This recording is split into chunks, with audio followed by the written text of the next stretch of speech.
What's up? What's up? What's up? Man, I ain't even got my little cute background. What happened? What happened, man? I'm supposed to be in a nice little living room. All right, what's going on? Today is the 25th of October, 2023, and we are live. I think everything looks so different today. Maybe it's just me. So I had a guest who's supposed to come on the show. We was gonna talk about the Black Femicide Project. She had an emergency come up, so we couldn't get there. So we're gonna talk about some more stuff. I got Mo, Trina Marie, and Melly Mary here. So we're gonna still do what we're doing and cause just a little bit of drama because that's what we do. And Mo blamed it on me, but I'm gonna blame it on Mel. She gonna blame it on Trina. So either way it go, it ain't the host's fault. I'm just doing what I'm told to do because y'all know I follow order so well. But here's what I want to talk about in my monologue. Even though I ain't gonna be able to do the show on Black Femicide, Mo said something last week about his wife had asked him a question about who's the biggest threat to Black women, and he didn't want to hear the answer. And the answer was simply us. And as we have talked about on other shows prior to this one, and we're gonna talk about shows after this one, when it comes to protecting our race, our future, we do the worst job, absolutely worst job. And it makes no sense that we're so cavalier when it comes to this, that we will let anything happen to our people under the guise of, oh, I ain't gonna lose my life protecting somebody else. And the crazy thing was I was having this conversation last week with Trina, and I want to say, I think it was the anniversary of Marvin Gaye's death or his birthday or something.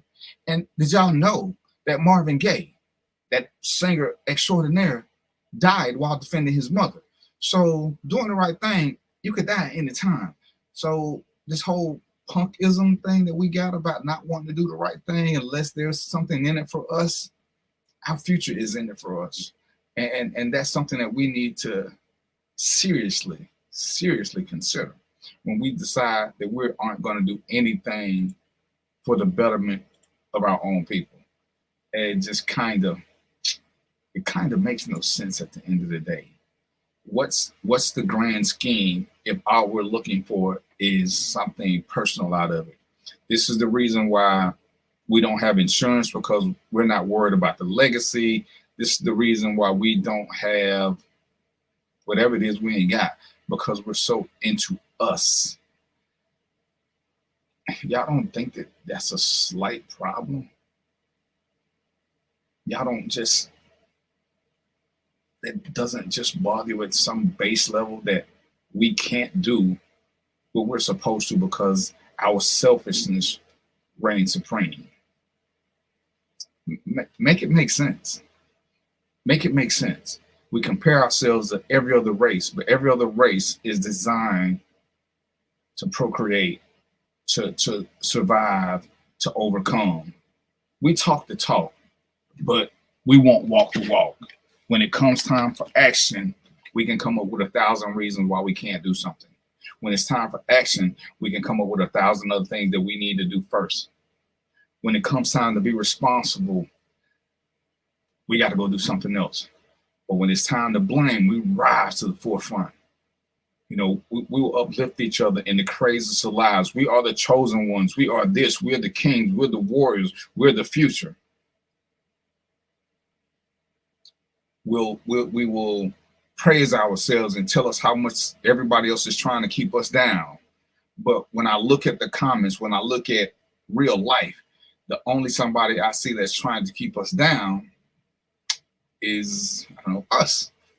We tell each other that our vote don't count while we watch them try to end our vote. We tell us that our women are queens while we constantly try to bring them down. We tell each other we should call each other kings and this while we kill each other. So make the actions make sense. Make the actions make sense, because I am thoroughly confused. I don't see how it is we gave ourselves all of these praise, but we don't live up to it. So just marinate on that, and let's have a real conversation, because I'm not seeing it. I hear the talk, I see the walk, but when it comes time to put action into play, we're not living what we're saying. We're not treating our queens, and y'all love to call women queens. We're not treating them as such. We're not treating each other like the kings that we say we want to be called.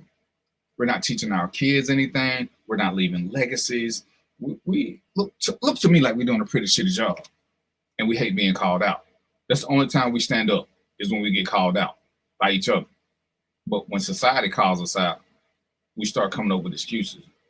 I didn't have this. I grew up poor. I did this. I did that. I can't do this. I can't. But I thought we were the chosen ones. I'm just saying. I thought we were the chosen ones. So I am going to, it looked like I'm drinking Arizona, but it's a mixture. So I'm going to take me a quick swig. I'm going to let Mel do her thing. We're going to go to break, and then we will be right back. If you think all pads are exactly the same, think again. This is Always Ultra Thins reinvented with the Always Triple Protection System. This pad wicks gushes 90% faster, absorbs even more so you can feel dry, and locks odors in. Rethink your pad for up to 100% leak-free and odor-free comfort with the totally reinvented Always Ultra Thins. This is always like never before. The Cuvée Group is a Florida-based marketing and training consulting firm. We help businesses communicate to their target audience and engage them in conversation. We also help to expand their audiences, which will ultimately result in growth for those organizations. In addition to being a certified constant contact specialist, my colleagues and I are also certified in John Maxwell Leadership Principles. We use these proven principles to conduct workshops, training, and private coaching sessions for individuals and companies looking to take things to the next level. Contact us to schedule a free consultation. Issues today, don't delay, call Cuvée.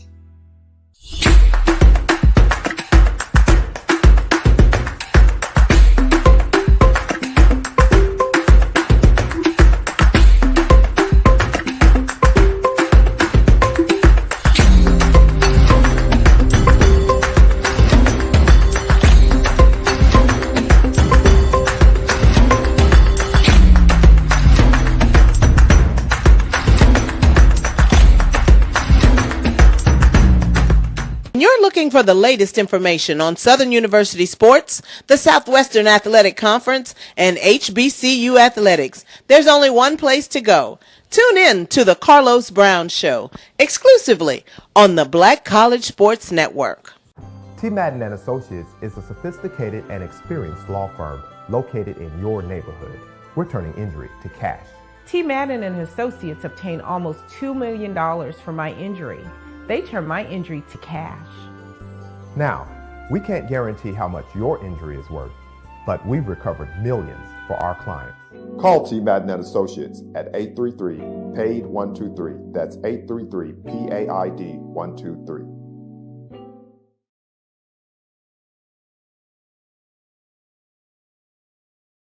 Stride K-12 powered schools are ready to put over 20 years of being a leader in online education to work for you. Dive into curriculum design for the online classroom. Team up with state-certified teachers trained in virtual instruction. Take control of your child's education journey. Discover the power of personalized learning with a leader experienced in preparing kids for a future they can be excited about. Take charge. Stride K-12. Enroll now for the fall.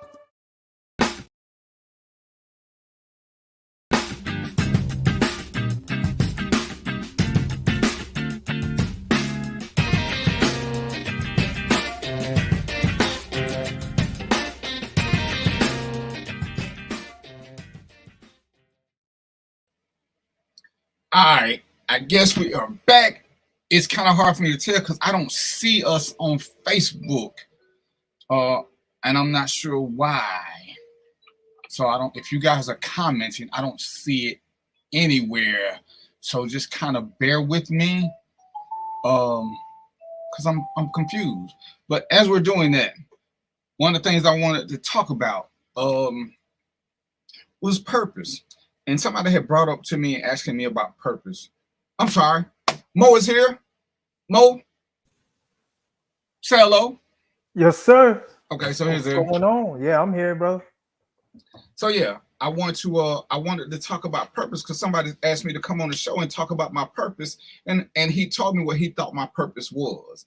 And me and Mo have had several conversations about the benefits of this show and the benefits of exchanging knowledge with not necessarily like-minded people, but with open-minded people. And so I was thinking about it. What is our purpose, and when do we know it, and when do we embrace it? Because there are things that we like to do. There are things that we like to do, I think. There are things that sometimes we're good at that we may not like doing, but we're still good at them. How do we know what our purpose is? Is our purpose something that we like, or is our purpose something that we're good at? So at 58, if somebody asked me what my purpose was, I would be slightly perplexed. And right before the show, once I got the text saying that my guest couldn't come, this is one of the things I had wanted to talk about, and Trina was like, talk about that. So it's like, how do we find out our purpose? How do we know when we're living in our purpose, or do we just casually go about life and let whatever happens happens? And so one of the things that I do that I think I'm good at is I like to create umbrellas. And when I say that, I mean I always say the mind is like an umbrella. It only works when open. And I need to get you to think in your own thoughts, not my thoughts, but think about why you do things. Think about why you think things. And this is one of the things that Mo had said last week. He had to think about something that was said, and when it didn't make sense to him in the bigger picture, he had to change his thought process. And I think that's the way a lot of us are when we're challenged about our thoughts. There are times that we just go along to get along, and we don't have our own thought process. We just, whatever's been told, we just follow it. You know, the white guy with the blonde hair, so many of us followed that until we became woke and we read the book and see that's not the description. So many of us follow things that we thought were supposed to be right because that's what we did. So in this quest, in this journey, I like to educate people into thinking for themselves and to making sure whatever you're thinking makes sense to you in some way. Doesn't have to make sense to me because I'm not living your life, but it should make sense to you. And if I ask you, hey, why do you believe this? You should be able to tell me more than it's what I've always known. Okay, I'm not knocking what you know. I'm just trying to understand why you believe this. Why do you believe that? Why do you believe that we're all kings? Why do you believe that we're this? Before you change the subject, I wanted to make a comment on what you was talking about there.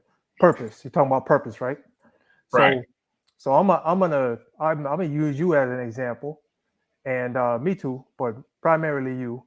And I'm gonna say that if y'all want to talk about purpose, so me and DVP both over 50. So keep that in mind. So what does that represent? Way over.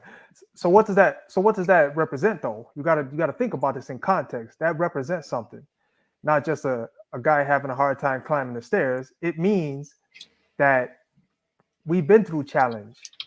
We have experience dealing with variation in certain situations. We have dealt with how to find pathways and processes so that we can live our best life.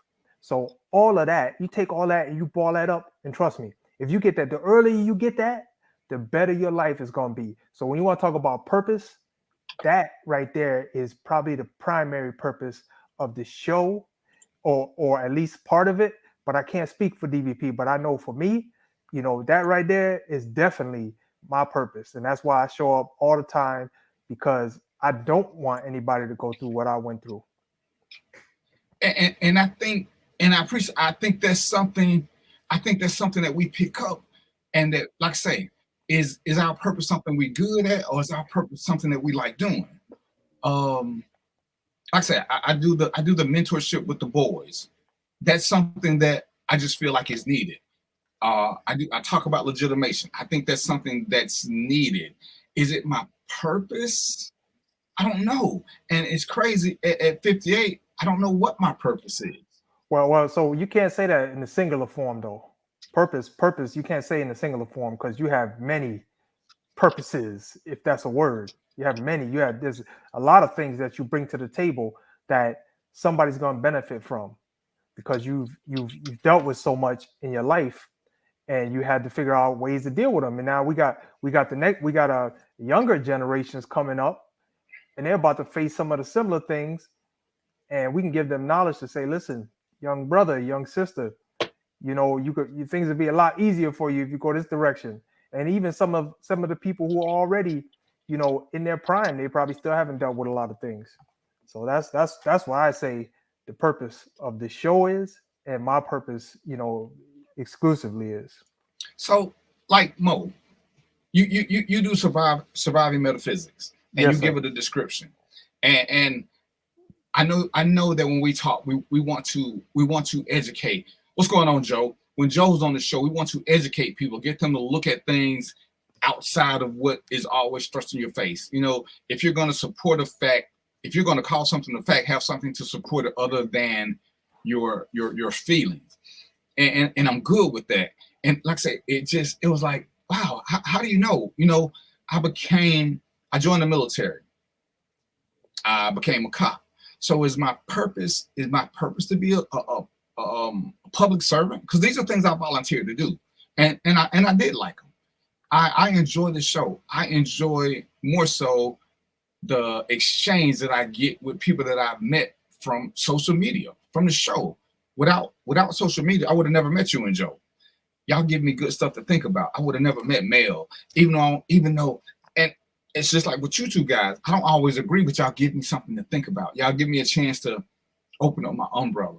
So when we get into purpose, and it's like, part of the reason I will say that I ended up staying a cop was because I could teach people from the inside, because now I can see how the system works. So all the street knowledge that we got that was BS, I can correct that.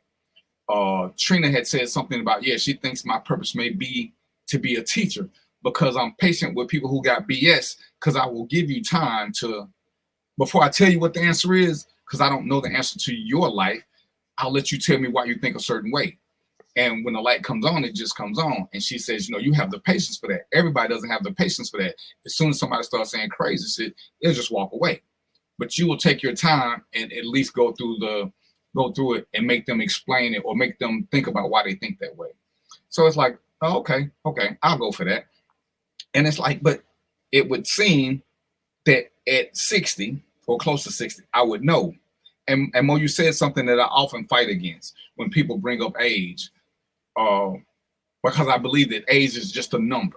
It just tells you how many birthdays I had. But have we all had experiences that will enlighten us or make us smarter? It's where is it? Where are the experiences that come with these birthdays? So let me just touch upon that point, because I know you can keep going, but let me just touch upon that point, because with age comes variation, not necessarily wisdom, but variation. So I can't ask a 5-year-old how they like their job. See what I'm saying? Because they don't have that variation. But I can ask them something else. I can ask them how they like school today or kindergarten or whatever it is. So that age number, what that only does is increases the variation you see in life and the problems that you have to deal with, the issues you have to deal with. I'm not gonna ask a 5-year-old, did you pay rent? Because they're not in that stage of life. So there's different. Your purpose changes as you grow and you go through life. So give me 2 or 3 of yours. Because like I said, this is a true question for me now, because I'm like, dang, what is my purpose? Am I here to wreak havoc? Am I here to raise hell? Am I here to do this? What am I here for? Shit. Yeah. So look, I frame mine in terms of the things that give me the best feelings. I could be here for a lot of different things, right?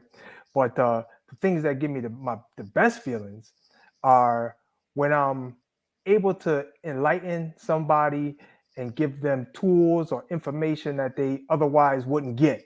And so now they end up making a bad decision, going to prison, dying, whatever it is. But the fact that I had input in trying to give them information, you know, I get something out of that. You know, it's a selfish kind of way to help somebody, but I get something out of it.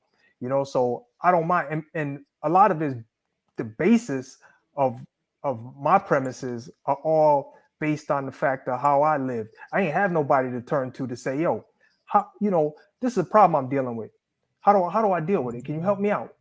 You know, I didn't have that. So now that I'm in this position and I'm able to do that, that starts to form the basis of what I believe in and what I want to do.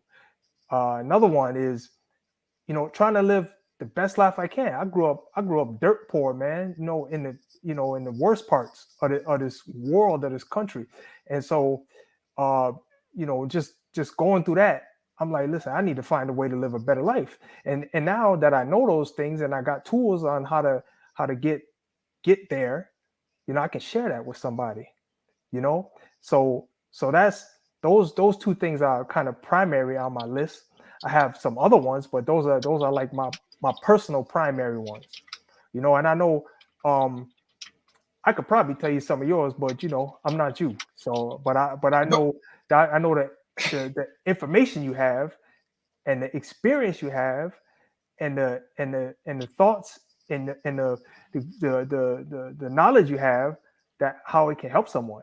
I know that for a fact. And I know that you like doing that. I know you like helping people. That's why you started this show. That's why you started this platform. But you know, I'm not you, so I ain't gonna speak on you. I started this platform because Roy challenged me. What was the challenge? I gotta just say that. What was the challenge? Roy was like, when I met Roy when I was doing security for Barley's. It was a club I had, and we became friends. And he's like, man, you know, your Facebook page is you said some pretty funny stuff on Facebook. And I was like what? Because you know, when you post, you just post. You ain't really thinking about funny or nothing like that. So he was like, you know, this is what I do. You know, you ever thought about doing a show? And I was like, nah, why would anybody want to listen to me? Plus, I don't like the way I sound. So I was like, yeah, whatever. And he's like, you know, sometimes you got to just do something different and just come on and do a show. I will, we just give me, I want to say, he said, give me 90 days. Something like something crazy. And I guess I must have been drinking because I agreed to it. So, you know, we did a show, and it's crazy because the first show was supposed to be 30 minutes. Something like that, you know, just to get me warmed up, because I ain't never done this before. And people start showing up, and I'm like, who the hell are these people, first of all? And why ain't y'all got something to do? Because I didn't know most of them. And, you know, this is when Facebook was first letting you do the whole live thing.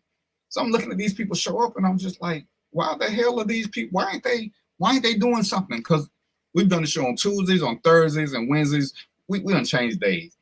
And so, you know, I went from having 2 visitors, 2 guests, 2 people, you know, corresponding with me. Then I got 5, then I got 8, then I got 10. And it's like, what in the hell? And the first show ended up being an hour because people wouldn't go away. And I kept trying to get them to go away. It's like, okay, the show is supposed to be ending now. And Rob was like, no, keep going. They still here. And I was like, whatever. So, you know, we did that. And Rob was like, yeah, that was pretty good. You know, he running the numbers and stuff and telling me that people in my inbox. I'm like, this is crazy. Then somehow, no, the show ended up being 2 hours. And I'm thinking, you know, why? How do I know people who ain't got no life to just sit here with me and listen to me? Because I never listened to a show because I just didn't like the sound of my voice. And it's like, this is just insane to me. And, you know, 3 months passed and people were still coming. And people, when I wouldn't do a show, they would call me or text me or inbox me something and complain. And I was just thinking, what the hell is Roy got me into? It was something I never, ever considered, ever. You know, and like we did a couple of them, I want to say without video. I was cool with those. I was cool doing it without video. You know what I'm saying? I have a face for radio. That's my thought process. And Roy just kept, Roy, if I'm being honest, Roy just kept being an asshole and wouldn't let me say no. So, you know, he's like, okay, if people stop showing up, then you can stop doing it. And I think he paid like people to keep coming because they wouldn't go away. So that's what friends are for. That's what friends are for, man. And look at that. We got the beautiful Trina Marie with us now.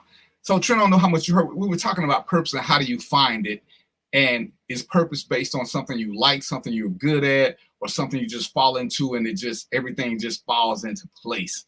So do you have any thoughts about that process, about finding your purpose, or even maybe can you tell us what you think your purpose is at this point? I don't really have many thoughts on it. I don't even really take the time to wonder what my purpose is. I don't know. It's just not something I'd rather stress myself out about or worry about, because I mean, I don't even know if it's a real thing. I don't even know if purpose is it something that we create to feel like we're important, or is it a real thing? I don't really know. So I don't have a whole bunch of thoughts on it. And I guess, at some point they say we all need to have something to live for. Is that part of our purpose? Is it to be a good parent? Is it to be a good role model? And as I'm listening to some of the things that most say, I guess it can be all encompassing, and it can be a multitude of things that become our purpose. It doesn't necessarily have to be something we look for. And see, with that, it's like, do we really know what our purpose is until the end of life? Like how do you know? I get the whole multitude of things. That to me, that sounds better than a purpose, like a single thing that you were put here on earth to do. I don't even really know if I subscribe to the we all have an assignment here on earth. Do we have an assignment? Are we just here to live? And do we think that we're more important than we really are? Or we, in the bigger scheme of the universe, are we all just like a bunch of roaches? I mean. So you're answering the question the same way that I kind of answered it. DVP asked me that question, what's my purpose? And I said, purpose is, because it's not just one purpose. I got a lot of things that I would like to get done and what I would like to do. So. Man. Okay, and like I said, when it came to me last night, it just kind of hit me. It's like, I don't think that's my purpose, but it's like with most things, you can't determine what other people see in you. You can respect it, you can acknowledge it, but you can't really tell people how they should see you. And Joe says purpose means different things to different people, and I'll definitely go with that. Because like I said, there's some things that I have been good at that I didn't like doing, but was it my purpose to get them done? Or and it's using Trina's word, maybe we have tons of assignments. Maybe sometimes, it's like sometimes you enter a person's life for a reason, sometimes you enter for a season. But I think every relationship I've been in taught me something. Was that their purpose? Was to give me guidance on this, to make future decisions. It's like we talk about knowing preferences and priorities. The only way you can know what you like or don't like is to experience it at some point, because you can't it's hard to summarily say, I don't like this, I don't like that, when you've never done it. It's hard for me to say, I can say I don't like pasta. Then Trina makes pasta and I like Trina's pasta because I never had Trina's pasta before. And it's like, is that like a sub assignment to get me something? And it's just like, damn, that's a lot to be thinking about. So if we, go ahead. Go ahead, no. So no, I was going to say, so if we use your food analogy, right? You don't go around saying, what food do I like the best, right? You don't do that. You like a lot of different types of foods. Don't say nothing, Trina. Or you just a singular food dude. You just like one. That's it. You just eat one thing. Hamburgers and hot dogs. That's two things. So there you go. There's two things, man. So anyway, you switch. You drink. You got drinks. So look, that variation is all I want to point out, is that it's not a single thing. It's a multitude of things, and so that's kind of how you got to answer that question. I don't think you can just say one thing. I'm here to have kids, right? No, nobody's gonna say that. There's much more to it than that.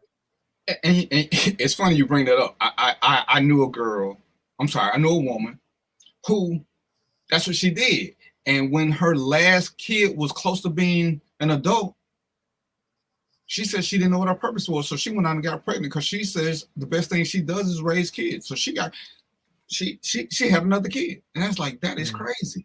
But if that's what you think that you're here for, is to raise kids, I guess it really ain't. Because sometimes we need that, and nobody knows what we need, because we don't all walk the same mile in everybody's shoes. So I'm like, okay, I'm gonna let you have that. And it's just, I said, when me and Trina was talking about it a little bit and I was sharing some things, it's just like, man, that is just so, it's deep and it's mind-boggling and it's headache causing all at the same time, because how would we ever know? And so y'all think I'm gonna take Trina's advice. I'm just gonna roll with it. Whatever happened, and we're just gonna make the best out of it. Well, you know, because it impacts you differently. You know, I might not like. Look, I would tell you, I don't like working with horses. I'm just pulling something out the air. I don't like working with horses, but there's people who love that. You know what I mean? So it's gonna be based on your own particular preferences. You know, what you want to achieve in life, what you want to get done, what makes you feel good. You know, and so that's why I come to this show, because me participating in this show is a way that I might be able to touch someone with some information that could be valuable and could help them out in the long run. You know, so that's just kind of how I see it. Okay, so I'm gonna take one of my purposes is getting people together, because even though Trina doesn't like to come to the show sometimes when we just talking in her, as you like to say, Mo, she drops some gems. And it's like, I need you, you know what I'm saying? This is good table talk where we say things where we're just chilling and there is no agenda, but we're just free speaking. And it's like, okay, this is what's good. And like I said, this ain't that crazy. Everybody who's here right now, Mo, Trina, Mel, Joe, all of my meetings with y'all started on social media. I didn't know any of you guys personally, any of you, and look at us now. I would let all y'all borrow $5. Mark Zuckerberg has a purpose to bring people in different places all over the world together. His purpose is to get indicted by the Congress, but yeah, but you know, and I'm sure when he made this for college kids, he had no idea it would blow up like this. I'm sure. Look at the people who turned it down because they thought it was like, hey, don't nobody want to deal with that. You know, I probably need to confirm this with Joe, because Joe got crazy facts, but I'm pretty sure Mark Zuckerberg stole this idea and he ran with it. He stole it from somebody. So yeah, appropriate. And it's like, how do we determine whether our purpose is something on the larger scale, as far as like worldwide, or something on a much smaller scale, like we were here to just impact one person's life? I don't know. It's just, I don't know. It just seems like something that people, and this is my opinion, of course, you know, it just seems like something people come up with to feel important, to feel like there's more than just living and dying. So, you know, I just want to make a comment to that, because I think our impact changes based on, you know, our financial status, you know, and you know, our drive to do certain things. Because if you think about, you know, a lot of people who got access to stuff, they can touch more people. You know, this is our platform right here, right? So we touch whoever come to the show, whatever people we interact on a daily basis. But then you got other people on different levels. They got access network TV and all kind of other stuff. So I think that you know, the way we, you know, kind of influence people is based on how far our range is. So I don't even think about it. I just like whoever comes into my circle, whoever I interact with, you know, I apply what I want to get done and call it the day. I don't think about it that hard. And you know, and I like all this because it's giving me a little bit something to marinate on more. I'm gonna do a follow-up show in 6 or 7 months, maybe. But I like the concept of not knowing, but just walking your walk and doing whatever comes your way. Because there is no grand scheme unless we act on it, which you know goes to my opening. A lot of us talk a lot of us say a lot of craziness, but when it's time to be actionable, very few of us step up to the plate and do that. I mean, my whole purpose in life could have been to get Trina out of Syracuse where she didn't want to be. You know, go ahead.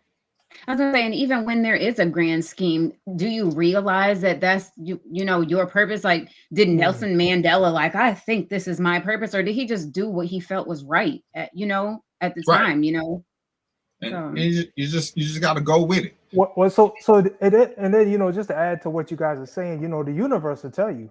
You know, the universe will tell you why you're here. You know what I mean? You got to just watch, look at it, right? Got to pay a phone bill to get them. Yeah. But it'll tell you why you're here, you know, based on how certain things move, how certain things go, you know, what you're good at, what you're not good at, you know, who you influence, who you don't influence. You know, you listen to the universe, it'll tell you. In other words, just follow your intuition and rock with it. That's it.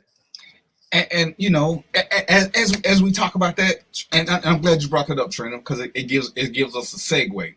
We have intuition. Most of us refuse to listen to it for whatever reason, because it seems like a lot of us think we're smarter than intuition. And intuition is almost like mom.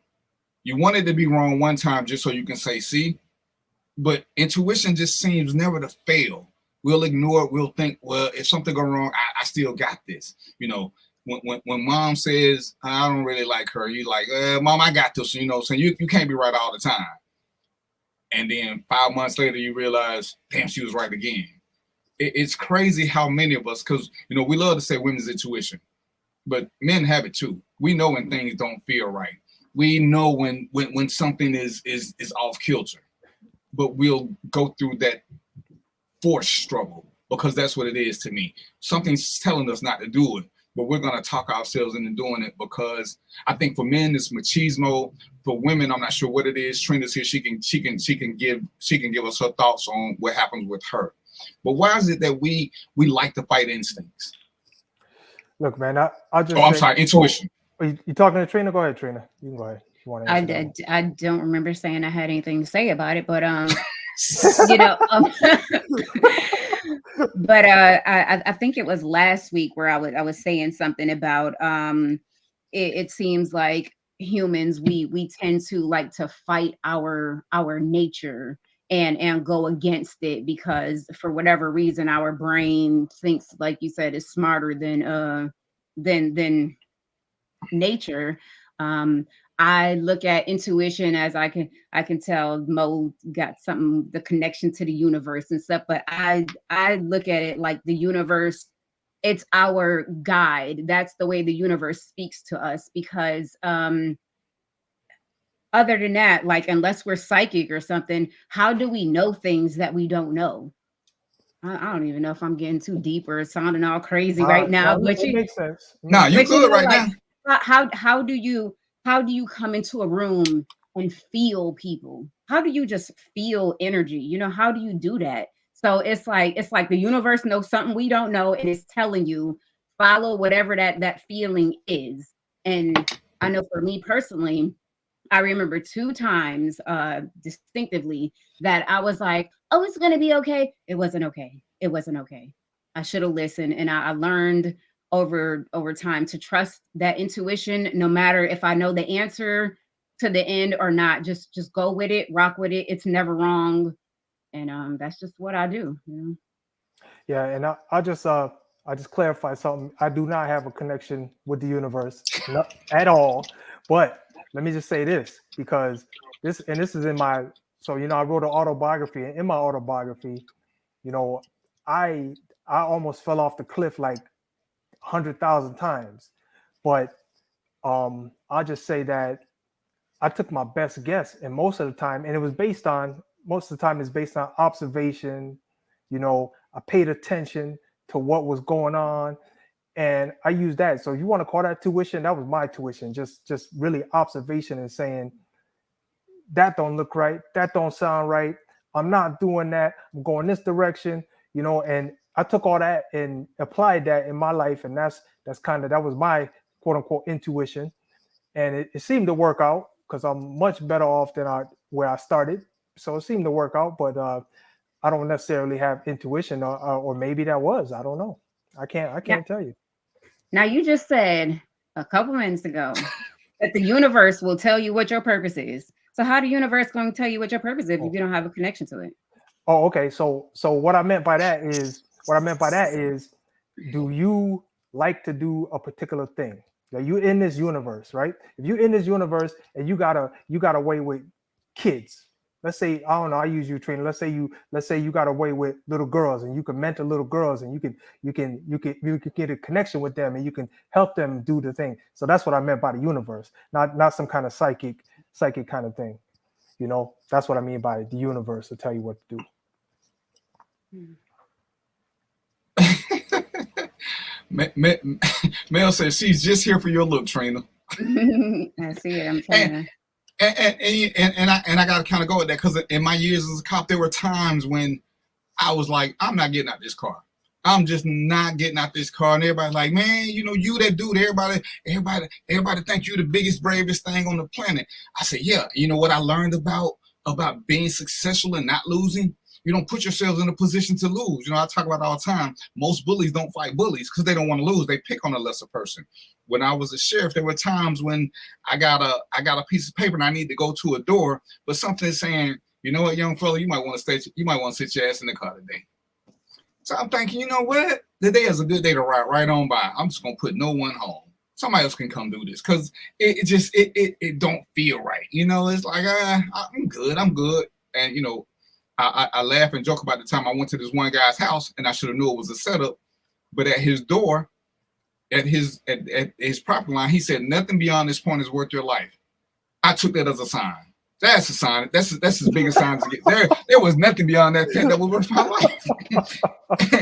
And it was like, D, you scared? I said, no, I ain't scared. I'm smart. The man gave me something factual, and it made sense to me. There was nothing beyond that fence that was worth my life. So I'm good. And you know, and I think men especially, sometimes we have a hard time embracing intuition because we always hear women's intuition. But what made you pick Gina? What made me pick Trina? There was something going on other than them, you know, flashing their pearly whites and throwing spells on us. There was something else that's going on. There was something that told us. I don't think that men have an issue with embracing their intuition. They just don't want to label it that. Right, that's what I'm saying. We don't want to call it that. Yeah, you just don't want to call it that. How many times you done been around somebody and like, yo, it's something about this dude, we just don't feel right. Those are not your thoughts. That's not a thought. You don't think he doesn't feel right. You think a feel? No. You feel like something not right with this dude. You don't even know what it is. Something not right about that dude. I don't know. He just seems shady. I can't put my finger on it. That's intuition. That's what that is. It's your guide that is telling you what's going on and you don't have the answers, but you should listen to it. Yeah, okay. And I like that. Yeah, because go ahead. That right there is a big part of what told me what to do. And then that what they call that feeling or intuition was a big part of what told me what to do. So I listened to it all. You know what I'm saying? If something don't feel right, like you said, DVP, when you drove by that house, you probably did the right thing, man. That might have been a trap. Anything could have happened, but you know, it didn't feel right. So you went by. I've done that 1,000 times. You know, maybe girls that wanted to go on dates, maybe certain situations that got set up, certain jobs. I walked off, man. I was just like,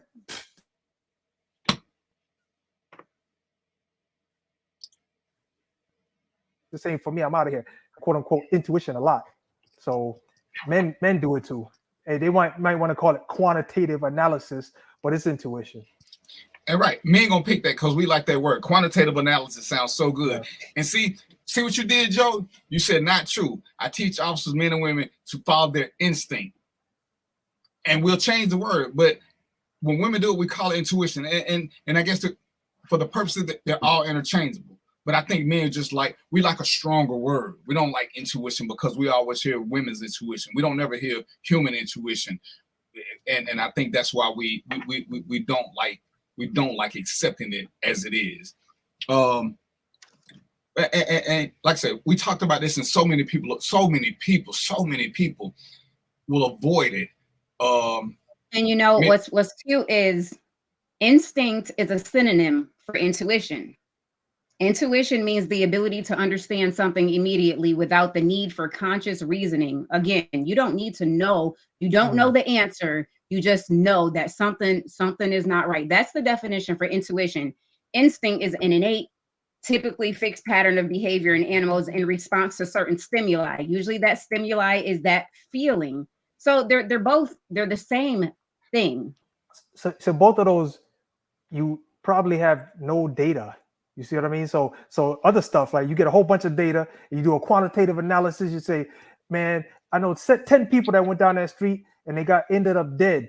I'm not going down that street. But then the other stuff is You know, you say, oh, I heard that this was a dangerous area or whatever it is, and you just do that kind of analysis, and that's your, you know, smarts just kicking in. Okay, they're both valuable. Yeah, and like I said, I think they're all synonyms. We just, it's like with so many other words, we pick the ones that we like and use that. And I like that, and it's something that I think we need to be more in tune with. As we talk about some of the times when we put ourselves in harm's way, or when Trina was giving me examples of when, if you're out, and this is primarily for women, so I'm gonna let her do a little bit more about this if she can. You know when it's okay. Some guys are good with being told no, you don't feel threatened. Other guys, your best bet is to just take the number and keep moving, because all guys can't handle being told no. As you know, we look at the guy who hit the girl who wouldn't take the roses, guys who doing crazy stuff because a woman doesn't reciprocate their advances. And a woman has to depend on, at some point she needs to depend on her intuition as to what her response should be. Did I get any of that right, Trina? Or did I mess it all up? I mean, I don't think you messed it up. I feel that way about everybody, though. I don't think it's just a woman thing. You know, it's even guys, you know, y'all know when y'all came across somebody, this dude seemed like he a little unhinged. Let me be a little bit nicer, you know, just to get out his faces. You know, I think we all need to use our intuition. Women, unfortunately, we are, you know, we're a little more endangered. I know it's a bad word, but you know, we kind of are, because we just we can't naturally protect ourselves as well as men can. As far as like, you guys are stronger than us, you can overpower us easier, you know, stuff like that. But yeah, I don't know what else there is to say about it. Everybody should follow their intuition, and most of the time people don't. They usually live to regret it. Like, damn, I knew something was wrong. I should have just listened. Should have. Right. So, you know, one thing I learned is if you wanna, you can like actually hone your intuition. And the way I honed mine was I took facts that lined up with how I felt, right? And I said, oh yeah, damn. I knew I was right about that, right? And I looked at that as I went through life. And after a certain point, I didn't question it no more. If I got a certain feeling, I'm like, not for me. Yeah. I'm done. I'm out. And as Joe said, some are more in tune. I do believe that some people are more in tune than others. Like, some people are more sensitive than other people. Like, they can pick up other people's vibes or energy just a lot easier, or you know, like, you can feel the room. Like, let's just say Mo and his wife just got done arguing. I can just walk into that room and the damn energy so heavy. I'm gonna feel like, yo, what the hell going on up in here? You know, I don't know nothing about what y'all was talking about. As far as I know, y'all could have been kissing, but something in this air is not right. Yeah, that's a fact. That's a fact. And yeah, I'm in total agreement with Joe that some of us are more in tune, and because I think that sometimes we want to be so logical, we want it to make sense, but it doesn't have to make sense. It just is what it is. There's nothing that you can do to prepare for it. It just is what it is, and you have to accept it for just that. It's like, I don't know why I don't want to do this. I don't know, but I ain't scared. And I think as soon as I hear people say that your inner energy is talking to you, and you're fighting with yourself because you don't want to appear to be scared. So you talk yourself out of being safe because masculine, we're stupid. And I think that's one of the things that we gotta defeminize. I think a lot of times. Go ahead. My biggest piece of advice to Janai, my oldest daughter: follow your intuition. That's my biggest piece of advice when it comes to her. You know, follow your intuition. And that's just in your dealings with all people. You know, she'll call me and she'll tell me, "Ma, am I tripping? Because such and such." And I just feel like, you know, or, you know, sometimes I feel like I'm repeating myself. So, you know, things just don't feel right. And you just gotta go with it. You don't need a reason. There's been so many times I've met people, like, just upon first meeting them, something not right about him. I don't know what it is, but something not right about him, just to find out later on I was right. I didn't know what it was, but I found out later. Right. So I think we've all said, and I think it can't be stated enough. Sometimes things won't make sense. Yeah, you got it. Just do them. Go ahead, sir. Oh no, I was just gonna say, just kind of piggybacking what Trina just said, but I found out through life, like 8 times out of 10, that the intuition, those feelings, what I was seeing, if it didn't line up, and then the thought that came after that, it was always correct. 8 times out of 10. So it's not something you really need to question. I mean, there even been times where I thought the thing in front of me, man, that's something good. I need to get that. That's exactly what I was looking for. But then something inside me be like, nigga, walk your ass away. Walk away right now. And I did that, and feeling like, okay, I made a big mistake. But then later on, when I'll get some information or I would think about it some more, I'd be like, oh, that's why that happened. And I'll be right. But it's look, sometimes it takes a little bit of time and analysis to really get to that. But just go with that feeling, man. You get that feeling, I'm out of there. And as we talk about it, I think that's something that's probably parental that we don't understand sometimes, because as we look back at it, and our parents tell us stuff we didn't like or didn't understand, and we do it with our kids and they don't understand because we get an energy from somebody that they can't get because they ain't fine-tuned their process yet. So when we say, hey, I don't want you to go to this party tonight, you know what I'm saying? I just don't feel right about it. Even though you've done a great job and you're a great kid, tonight I need you to come home.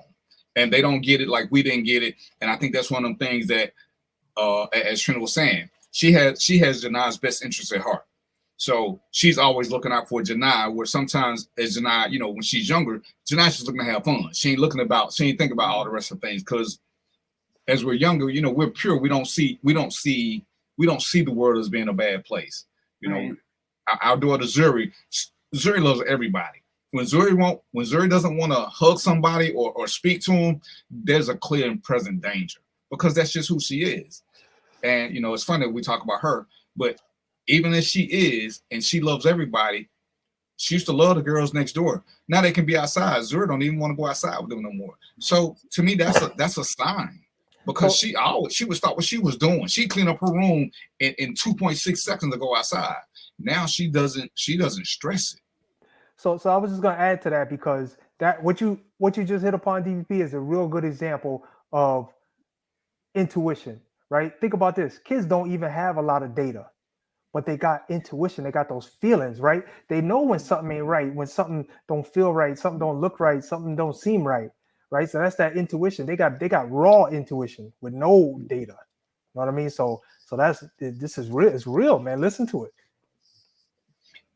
So, and with that, like I say, it's for everybody. If something ain't feeling right, just follow your instincts. Like Joe, even when I teach at the academy, I tell them, he who runs away lives to fight another day. If you don't feel right about a situation, get the hell on. Don't let nobody tell you that's what you got to do. There's nothing that says you have to risk your life in performance of your duty. There's nothing that says that. In real life, if we ain't feeling something, then move on. All right. So, Trina, we're gonna put the spotlight on you, young lady. I know Mel over there looking, so maybe Mel will chime in. We were talking about something, and Mo, we're gonna take the back seat, but I'm gonna get us too. When we were talking about with this purpose and now discernment. We were watching a couple of shows, and it's like there are times when like just hellaciously bad decisions are being made with enough information. Now I get people can lie and scheme and show you their best side, but when you have the proper information, when a woman is dating a man with four children that he doesn't take care of, why do you think 5 will be something different? When a man has a history of violence, why do you still want to do this? One of the greatest things that I've learned to love from this relationship is the way Trina talks to Janai. Janai's our oldest daughter. She's 20 now. But it's the way she had open and honest communications with her about becoming a young lady. She didn't always talk to her like she was 6 or 7. She does it with Zuri so that they can be more open and recognize certain things. So And we were talking, where do women get this lesson from? Well, I know me and you talk about it all the time, so we're gonna get in after I let Trina do her thing, and hopefully Mel will say something. But where do women get their lessons from so they can be more discerning? Unfortunately, a lot of us aren't receiving lessons, and that's one of those things where a lot of women are dropping the ball. They're not passing those lessons down. Why? I don't know. I don't understand. It's like we don't want to teach our daughters about sex. We don't want to teach our daughters about being in relationships. What kind of, trying to figure out what kind of a woman they want to be. I don't want to say what kind of woman to be, because, I'm definitely all for being who you are. So, we most of our lessons we get from experience, from just getting thrown out there in the streets, and just learning from that, making a lot of mistakes, and moving on from there and trying to figure it out. And so, and I give the example.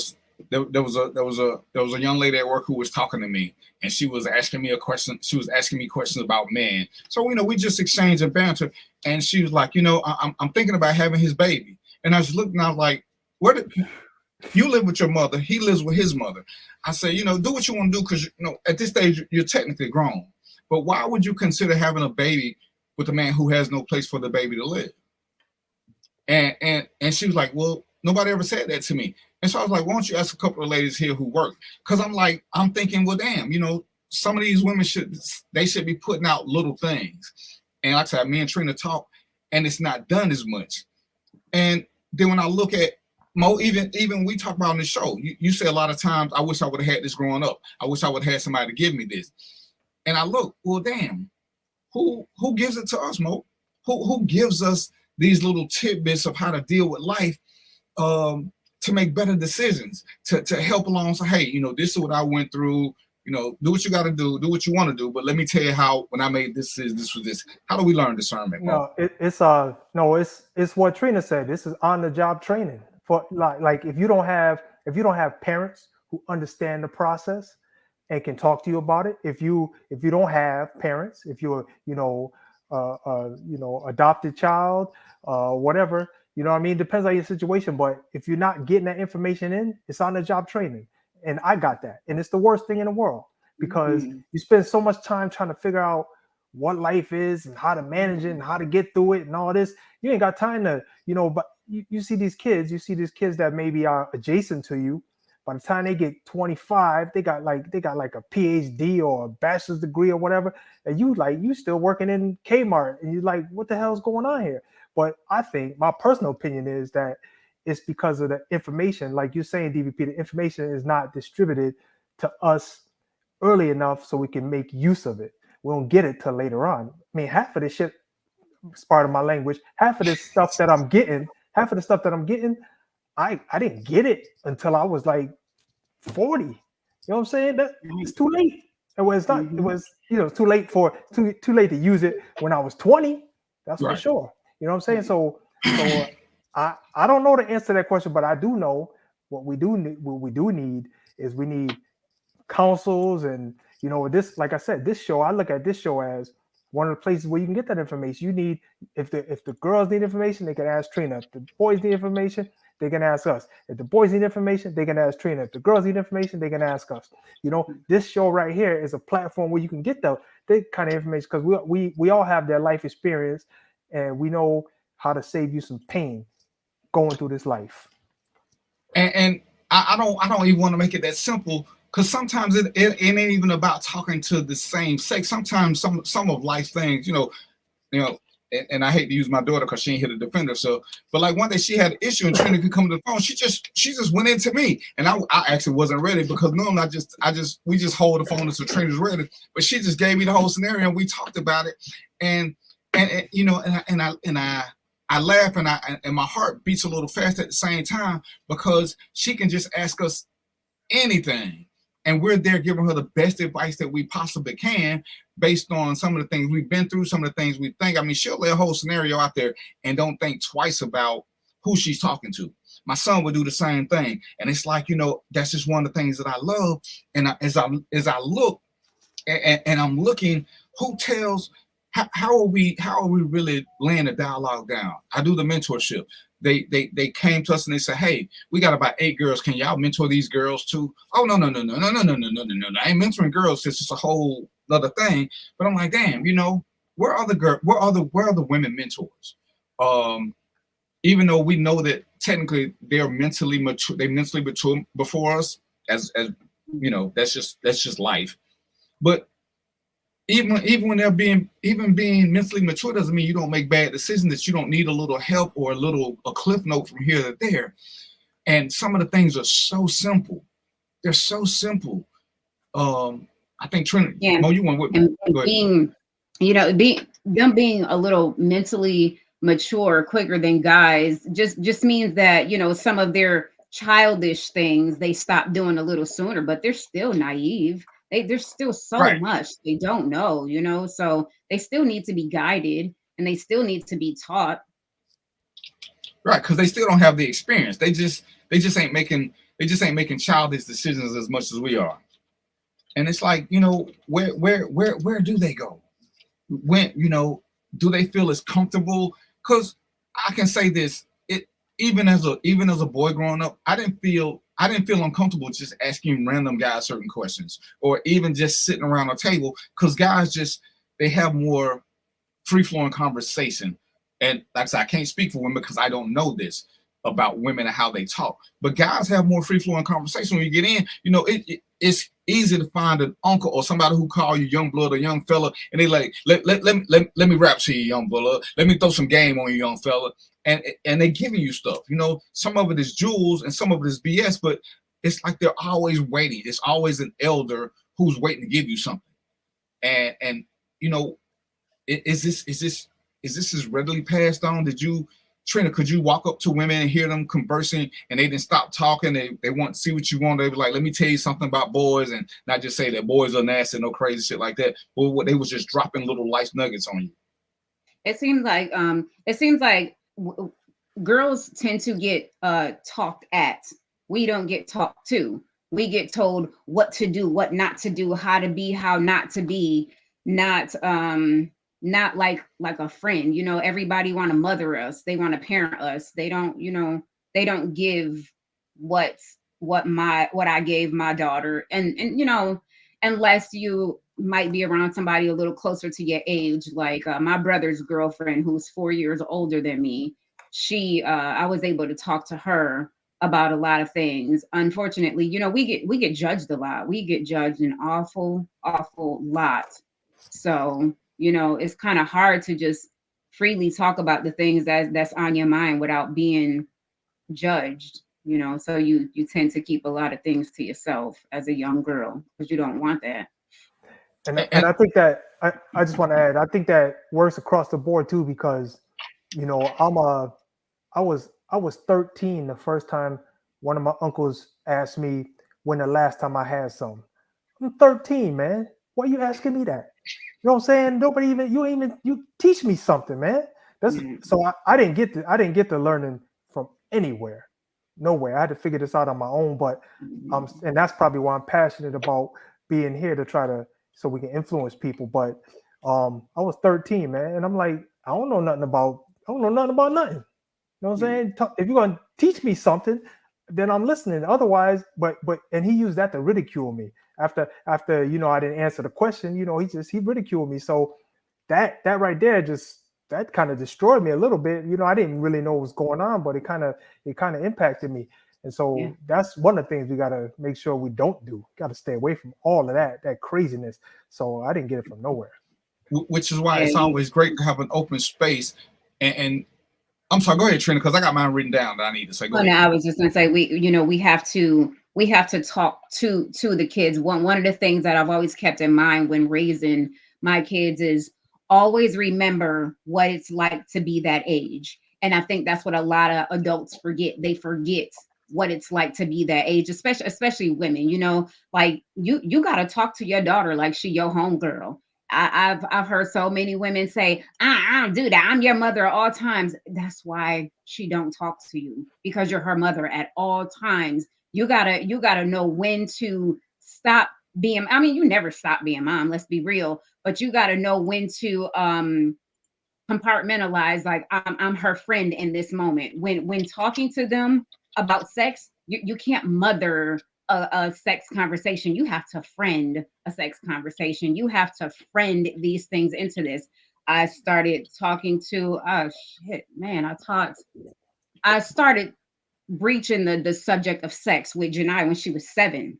By the time she was 15, 16, we talking like we homegirls. That's my homegirl. You know what I mean? So she just come to me. That's why she just freely speaks to me. Ma, let me tell you what this. I went to his house. Hold on, wait a minute. But I've been her friend, so she can tell me these things. And I think it's so cool because I get to give her advice. I get to give her, you know, things that I would tell my homie, you know what I mean? Things that I want my daughter to know, that if she don't have somebody, a friend that she can talk to, she can always come to me because I'm her friend. You know, especially she grown now, so I'm done mothering her. I'm always going to be in mommy mode, but my parenting for her is over. All I can do is guide and give advice and be her friend. Yeah. So let me add to that, because in my book, in my autobiography, I have exactly what you were just talking about, Trina, and the way I kind of describe it is this is for me, but in general, I think it's a good idea, but there's like 3 phases to parenting. You know, the first phase, you're a caregiver. The second phase, you're a teacher. And the third phase, you're a confidant. So I've seen a lot of times where the parents don't transition through them phases, and it causes problems in the relationship. So you always got to keep that in mind if you're dealing with kids, make sure you're in the right transition, you're in the right phase when you're dealing with them. You know, so what you was talking about is the same thing, but I just I spelled it out in my book. Absolutely. I agree.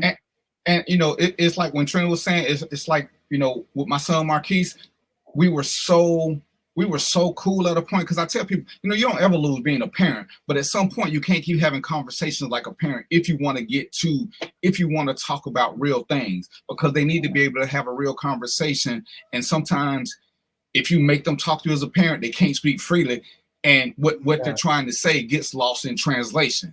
So, you know, my son has said things to me that made me like, ooh, shit, I wasn't ready. But I had to accept it for where it was. You know, Janai called me the other day, and she's like, "Can I curse?" And I'm like, you know, you realize I done heard you curse now. So she still recognizes me as a parent, but for her to speak what the issue is, she's got to be able to freely talk to me and not worry about me judging her. And I think, you know, what Trina said it, that women are judged on a whole different level than boys are. So it's much easier for us, you know. When I did a poll a little while ago, and Trina, you know, me and Trina laughed about it, and it was about having your child called another woman mother. And most women understood it. You know what I'm saying? If the woman loves my child and she's, you know, and she's with her father and he's got a woman and she's taking good care of her, most women were okay with that. But one just was like, hell no, ain't no other woman gonna be my child's mother. She gonna do this. I was like, so your child's happiness don't count? And then there was a psychologist who's like, if my daughter's having sex in my house, I'm gonna put her ass out because she acting like a grown woman, so I'm gonna put her out. And I'm thinking, damn, you're a child psychologist. And me and Trina was just like looking at each other. How can you be a child psychologist and you think that having sex is an adult thing, and this is where you talk to your child? So you're not really there. And women seem to be so much more caught up in machismo when it comes to their daughters than men do, because, you know, I'm not telling her this. We not doing this. I'm gonna just tell her she better not have sex till she graduates. And I was like, wow, is this really what we doing? And because but you they don't want to have, they don't want to have those uncomfortable conversations. And I understand, like, it's because they are uncomfortable for sure. But the key is you got to start early. You got to start younger than you would ever think you need to start. You know, you can't start talking to her about sex at 16. She done already been talking to her homegirls about that. You're a little late. Some of her homegirls is getting it in. You know what I mean? You have to start when they're young enough to still be curious, and before that embarrassed stage starts kicking in, because there's a stage where kids, you know, they just say whatever, they don't give a damn, they'll run around looking all crazy, they don't care if their hair look right, and you know, that's before that embarrassed. When once they get to the stage, they're like, mom, don't kiss me, and you know, they've reached that stage. It's kind of a little late to start broaching that. You can still do it and still be successful, I guess, but it's best to do it before them, because then they're so curious, they start asking questions. Well, what is this? Well, what does that mean? And you can just talk to them, and it's just easier when you do it before that kicks in, before they're talking to their friends, because their friends are gonna get to them. I was in middle school, people having sex in middle school. So and as far as our bodies go, the way that they work, most girls have their period by the age of 13. So as far as sex being a grown-up thing, at 13, you're not a grown-up, but guess what? Your body ready to make babies. So that means them hormones is flowing. You actually start getting horny and shit, you know? So it's not a grown-up thing. And it's crazy how as adults we know this. As Trina said earlier, we act like we were never that age, and when the conversations come up, it's amazing how we all of a sudden become Fred Astaire. We're the greatest dancers because we'll do anything not to touch this subject. And you know, it's kind of like the monologue. We keep saying we want our kids to have what we didn't have. We want them to have it better. At the same time, we stunt them. At the same time, you know, maybe we're too embarrassed by some of our experiences to share them, and we're not smart enough to say, well, I had a friend who did this, and let them know. And it's crazy. You know, I was telling Trina, my other kids' mother, they were better than average mothers for the most part. But none of my sons had kids without being married that I know of. Let me just, none of them. They were all married before they had kids. I can't say the same thing for my daughters, but the boys got a different lesson from me when it came to the sex talk. You know, I tell her when I took my son to buy condoms, oh, his mama liked to have a fit. If she'd have had her way, she'd have had me beheaded. But now our daughter has 3 kids, and it's like, damn, you know, we got to have these conversations. Trina said, before they get there. Once I recognized that my son was good looking and these little girls hunching on him before he can hunch on them, oh, we got to have some conversation. And the conversation ain't that, you know, oh, be scared of STDs because your dick will fall off, some dumb shit that we heard. Because whoever got scared out of sex? Because by that age, the streets is already talking to them. And if you haven't even broached that conversation to let them know that, hey, this ain't what you want. You gotta have that conversation. And it's like, when do we as adults stop being so wishy-washy? We want the best for our kids, we just don't want them to have the best information. It's great. I love the relationship that Trina has with her oldest, because she can talk to me. And you know, my son, good Lord, he 30 something. He called me the other day and he started cursing. And it's so funny, he started cursing and he said, oh, my bad, I didn't mean to say shit. And I started laughing. Dude, you 30 something years old. If you say shit, what am I gonna do? And when it comes to mothers and daughters, sadly, you know, this is you were one saying of the something, things Trina? that, yes. Can you hear me? Can you hear me? I don't think he can. He probably DVP, frozen again. hang on, DVP. Go ahead, Trina. Finish your thought. I would say that one of the things that doesn't get talked about, and it probably doesn't because a lot of women won't admit it, but when it comes to daughters, some mothers are jealous of their daughters. They are a reminder. One of y'all say something, because I don't hear anything right now. He can't hear us. Yeah, their daughters. Okay. Their daughters are a reminder to them that that they're getting older, that they ain't the hot shit no more. But that they're jealous of them, and they actually go out of their way to try to sabotage them. And one of the ways of sabotaging them is not teaching them anything. Let them go out there and bump their heads. Let them go figure it out. Let her get ran through. Let her get this. Let her get that. Nobody will admit that they are jealous of their daughters, but there's lots of mothers that are, especially as she starts blossoming and she becomes beautiful. and you walking down the street with your daughter, and the dudes that's staring, they ain't staring at you no more. Now they looking at your daughter. They start feeling some kind of way. And I think that's even multiplied when a man who's a better choice than the mother had appears. Wow. I never knew that. Oh yeah. That's crazy. And I guess it kind of makes sense in a weird sort of way that and it's crazy because in that context it seems as if the mother-daughter thing is a little bit way more competitive than the father-son thing. Yep. But since I technically didn't grow up with both of them, it's kind of hard for me to say that. But yeah, just when you have these conversations, and I think it's really imperative that grown men and grown women start having these conversations with each other, so we can enhance each other's base knowledge of what we should and shouldn't be doing. And there really ain't a lot that we shouldn't be doing. We can't take this parental role so far as to think it means ownership. Right. That at some point we're supposed, everybody keep talking about, oh, if you don't teach your kids how to survive when you put them out the house by teaching them financial things, and I'm totally in agreement with that. But we have to teach them about life. Life is more than just paying bills. Life is more than just making the right financial decision. Life is a lot of other things. I said we watched a show today with a girl who was making the craziest decisions about having IVF with a guy who's got kids already. With a guy who is bouncing between women, with a guy who leaves her pregnant in the hospital and she's still dealing with him. Who didn't marry her?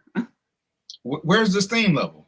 Yeah, I know it sounds archaic, but when do we push that? Hey, fellas, before you put a seed in this woman, put a ring on her. Ladies, before you let this dude put a seed in you, make him marry you. When does that become our truest narrative if we're trying to get to the next level? And see, that starts at parenting. How a young girl feels about herself has a lot to do with what was instilled in her as she grew up. There was a time where I had very low self-esteem. I mean, I don't care how cute you are or uncute you are. It's easy to have low self-esteem when no one is pouring into you, when everything that you hear about yourself is a criticism. People bombing you or talking bad about you. Nobody ever compliments you. No one calls you beautiful. You don't ever hear those things. So you have low self-esteem, and it definitely starts at home. You can't tell Janai she not the prettiest damn thing on that army base. I'm telling you, because every day you're so beautiful, you're so pretty. You're beautiful, right? I do the same thing with her. You're so pretty. I don't care how crazy your teeth might look, whatever. You have to make them feel good about themselves. And when you feel good about yourself, of course, you don't accept any kind of substandard treatment. But it starts at home. It's It's hard to, and we know it's possible, but it's harder to tear a person down that has high self-esteem. It's so much easier to do it when it's already low, when they don't have any standards about themselves. Yeah, and I'll just add that just in my experience, I've seen maybe three different things when it came to people raising their kids. I can't speak on it because I don't have any kids, but I can tell you what my observations were. My observations were either the child has stunted growth, either the child suffered from neglect, or the child had healthy behaviors. Those are the three pools that I've seen just kind of growing up and dealing with people. And that stunted growth and that neglect, man, that's heavy. That you take that with you for life unless you get some help figuring it out. So that's one of the things. That's why we need like the women to step up and say, we need women groups, man, to help like just obliterate that, get that out the culture completely. And you're so right about that, Mo. But for us to have women groups, if I'm being truly honest, they can't have groups because when they break up, the predators out there because we ain't taking care of them and giving them a chance to be in a safe space outside of the home. And hell, some of them ain't safe inside the home. At some point, I'm going to stick to what I always say, what I get the most blowback from is that at some point, men have got to start standing up and being men. We need to make it safe for them to be able to do this. We need to be there chaperoning events, making sure that our women are safe, whether they are ours by marriage, connection, sex, or whatever. Men have got to stop thinking that the only woman that is worth anything is a woman that's connected to them by some asinine theory of relativity. So, because I can't tell Trina to do something from 6 to 8. It's dark at 8. So now she got to worry about getting in her car. Now the 20 girls she's trying to help, we got to worry about getting them because who's there to protect them? And that's our responsibility. So some of it I get because, again, you can't have them all in the house. You can't do this. You can't do that. At some point, we have got to make it easy. And then we have got to start the transition. You know, I've been asking quite a few men groups. And they suck. And, you know, it's when I'm trying to get them to do something with a women's group. Hey, let's do something with boys over here, girls over here. And then we come together and see, you know, let them interact. But we got to provide safety for them. And like I said, I've dealt with some different groups and I just dismissed myself from them because they didn't have the bigger picture. You know, it's about getting the praise. I want to say that I'm doing this, even though I ain't doing shit. I'm doing this. I'm doing this for boys. I'm doing this, but you're really not doing anything. But for the system to work, you know, I talked to Trina. Hey, Trina, if we start this the women's mentorship, are you down for being a mentor? You know, because that's what she's good at it. She can talk to women, and I told her, you know, the reason we do it like we do is because I don't have to answer to the school. I don't have to play by their rules. We having real conversation with these boys. These boys know, hey, I'm with you. When you're wrong, when they're wrong and you tell me the issue, I'm gonna stand right there with you. But when you're wrong, I'm gonna call you out. So you gotta understand that's how this system gonna work. We ain't gonna take no shit from you, but I ain't gonna let nobody shit on you. And you know, one of the boys, the last group, he said, you know why I like you? He said, because my dad could have had the same conversation with me, but he won't even talk to me. He just hit me and didn't tell me why. He understood why he got hit, but he wanted a conversation. And, you know, it goes back to even my child upbringing. My mom whooped me one time. I ran away from home. And she's like, why'd you run away? I said, because you could have talked to me. All you had to do was tell me what I did was wrong. We come to a plan. I didn't see why I got hit for that. And see, that's one of those things that we, especially as Black people, we have to abandon this whole corporal punishment thing. Do they need to get spanking sometimes? Yeah, sometimes you need to get in that ass. But to do it as the answer to everything, or as this is the one answer fix everything, it's not the answer. It's not working. It has never worked. It's never gonna work. It just does not work. And yeah, I co-sign that because I watched this show called Caesar Milan, and this guy is good with dogs. And I correlate this story with the dogs because he don't hit the dogs with whips. He don't kick the dogs in the ribs. He don't do none of that. He got techniques without hurting those dogs to teach them. And we got to take that same kind of teaching and do that with our kids. The dog whisperer, isn't he the dog whisperer? Yeah. Yes, he is. He's good. He's really good. He is good, yeah. But as we talked about earlier, that's when you got to take time to look at yourself and say, why do I feel the need to hit them first? Why do I hit them first as opposed to conversing with them? Why do I not try to make them understand why this is wrong, or why did you make this decision? Our immediate response is to show them that when somebody does wrong, overpower them, and then we don't understand why they carry that on in life. But that's all that a lot of parents did, and we have got to be that agent of change where we talk about it so freely and openly, the other parents stop looking to it as their go-to. Because of course, some kids absolutely need a whipping. Some of them do.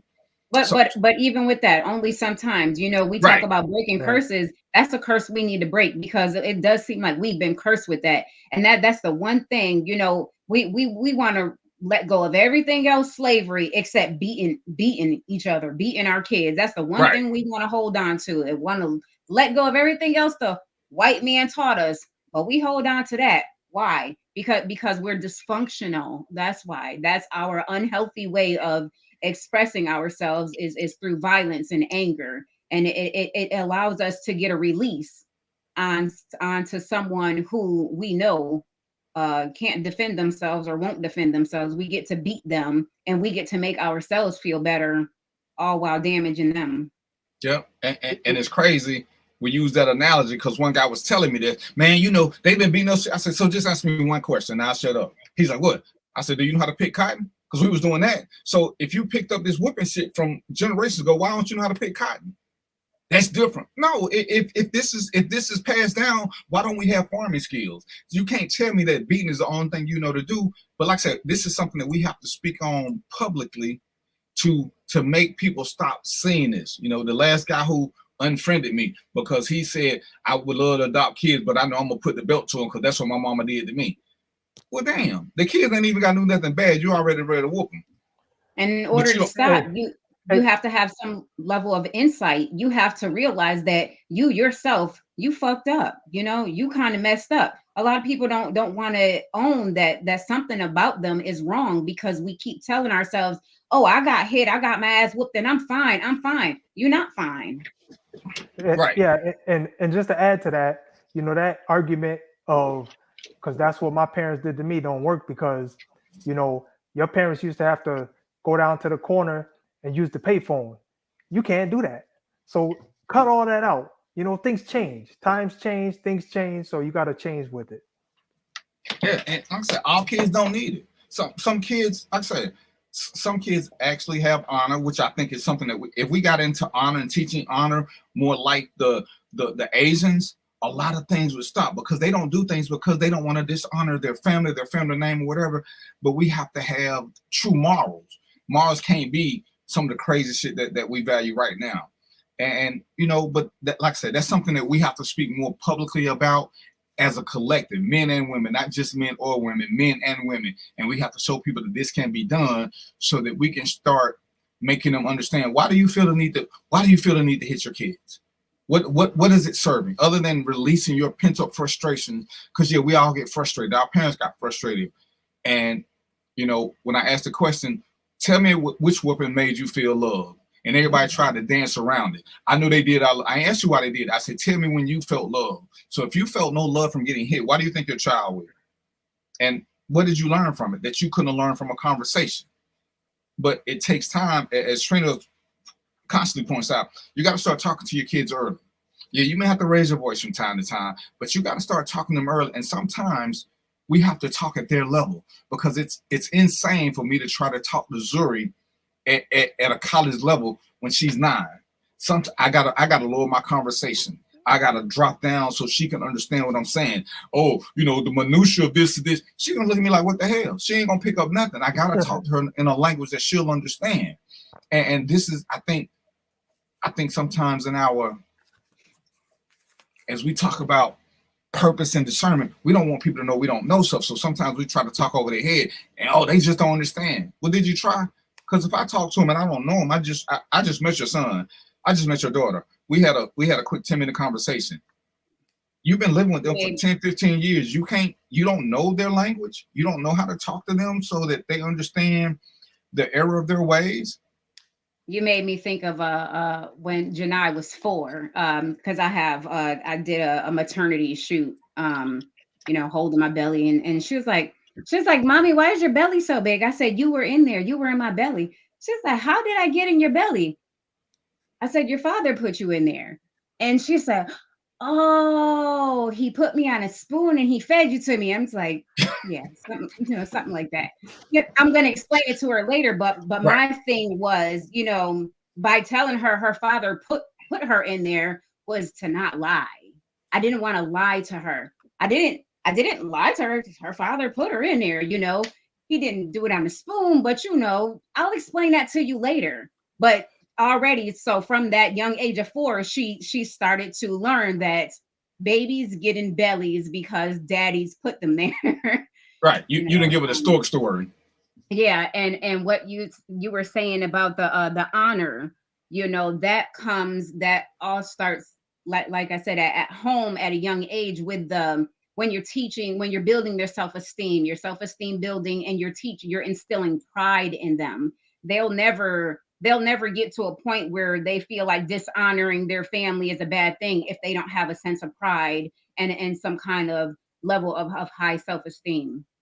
Right. And they need to know that, hey, when I make a mistake, my parents are still there for me. I don't have to worry about them acting like I'm supposed to be this perfect kid, because sometimes we do that and make them think that they can do no wrong. And we perpetuate this, and it's a generational curse that we don't want to talk about. Like I said, yeah, we should teach our kids about money, but you have to teach them about life. because life is gonna come at them every single way. Money comes around on payday when they start spending stuff. It ain't an everyday. It ain't an everyday thing with everybody. But this is something we got to do. So I'm good. How y'all feeling? How y'all feeling so far? Good. Trina, you good? I'm good. All right, so I think we're gonna do the melodic getaways because I don't want to drag on, but I think we have been productive so far. So I'm gonna do the melodic getaways, and then we're gonna see if we got anything we want to close out with. Mel, you ready to do this? Cause she got some deals going on. All right, Mel, go on to put things up for me. Are you ready to start living your best lives? Take the ordinary to the extraordinary with an exclusively adult vacation. You listen to this, Trina? An adult vacation. Where was I? That is earning waves of awards. Once you're on board, luxury is on the Virgin with brilliant inclusions on every voyage, like essential drinks, group fitness classes, tips, Wi-Fi, entertainment, and dining at over 20 eateries, featuring menus curated by Michelin star chefs. When you book before this sails away on October 31st, sailings of 2 to 3 nights receive a US $125 bar tab. 4 to 6 nights receive a $300 bar tab. Ooh. And sailings of 7 nights or more, you can enjoy a $600 bar tab. That's gonna make everybody on the ship look good. I'm just telling you. Oh my goodness. And if you live in Florida, if you book by December the 31st, you can receive an extra 15% off when you sail within 45 days.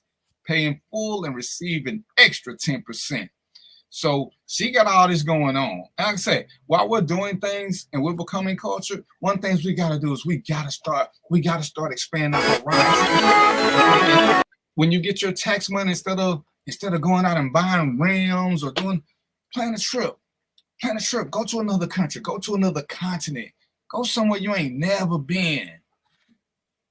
And go from there. You know, I've read about these Virgin cruises. Most of them, I think all of them are adult only. So if you got kids, this ain't gonna be the cruise for you. You're gonna have to look for Carnival or Disney somewhere else. But if you want to do some adult type stuff, get your drink on, get your party on, get your grown folk dress on. Check out this Virgin stuff and check out Mel and Melodic Getaways. And hey, find you one. Like I said, she put one on about this train thing.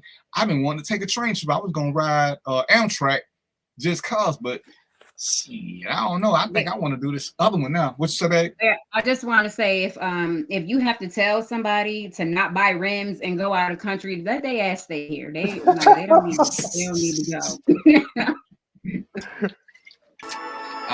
I ain't even gonna play with y'all. But this is the good stuff. Like I said, between what we got going and who's going, is a video playing? What am I doing? It's playing, yeah. Okay. All right, we're gonna watch this video for a second. Oh, I'm about to go take me a vacation.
Casino in the building. Getting all your money.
That's what's up. I just want to know what was in the elevator. What was in the elevator with that dude? Was it like a virtual butterfly or something?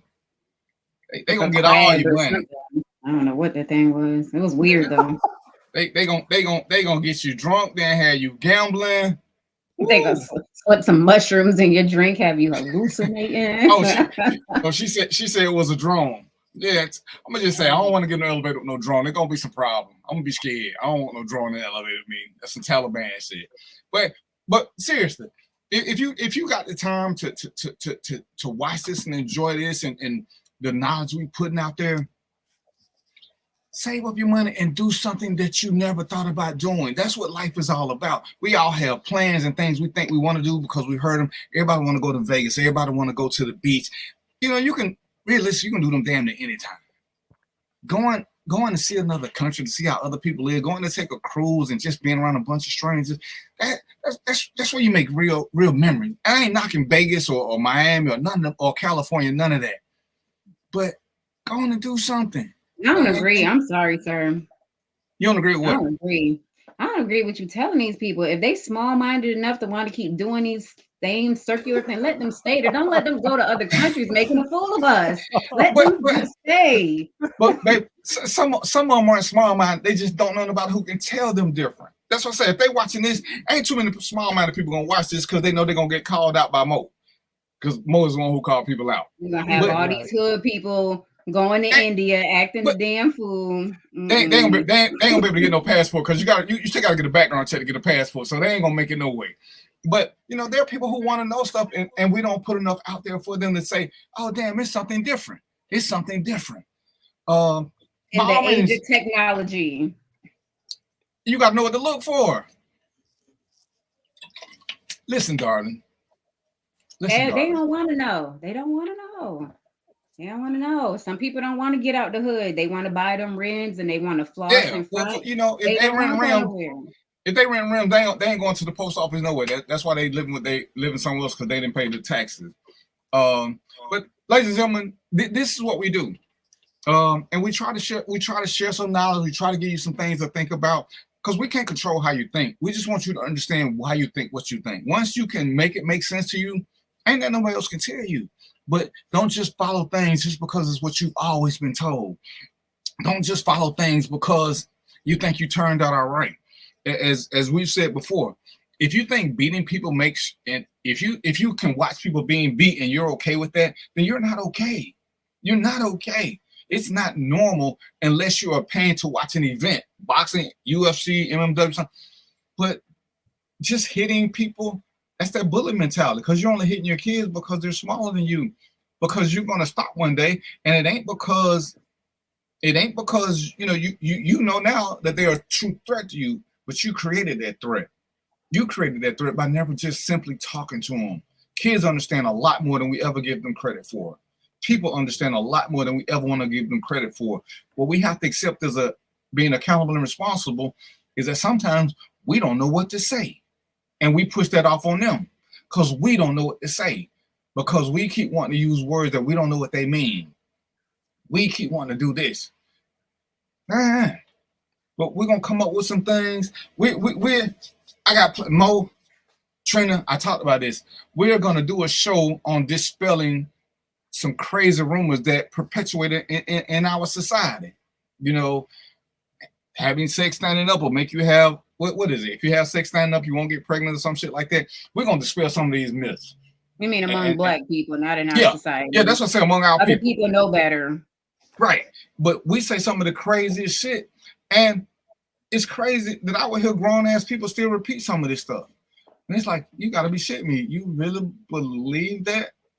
You probably believe Santa coming down that damn chimney that you ain't even got. And but these are the things that we got to do to get y'all to go ahead and buy these umbrellas. Like I said, believe what you want to, because I ain't trying to change your mind. We're just trying to give you something to think about so that when you're making decisions, You're making sound decisions based on good information and saying, you know, every now and then, maybe I wasn't wrong. Maybe I just didn't know enough. Because I don't want y'all to admit that you're wrong. Just admit that you didn't know enough. Because sometimes that's all it is. I didn't know. I didn't know.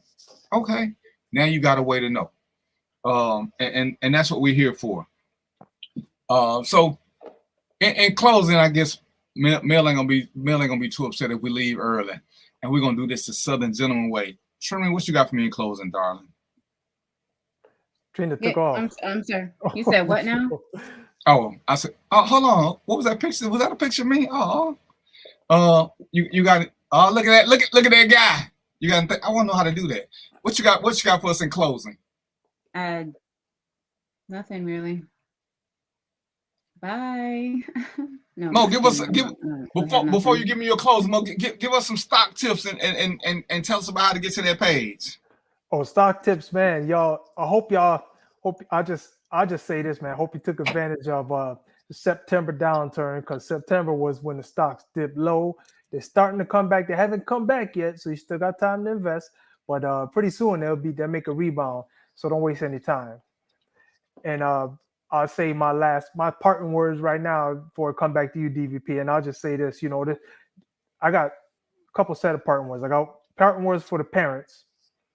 Parents, I just want to talk to y'all and say, if you are having a rough time of it, there's a lot of people you could talk to, and you can explore some new tools. I know, I can't say that being a parent is easy, but what I can say is that you can probably you can get some help, because you got a big cross section of people who've already went through it.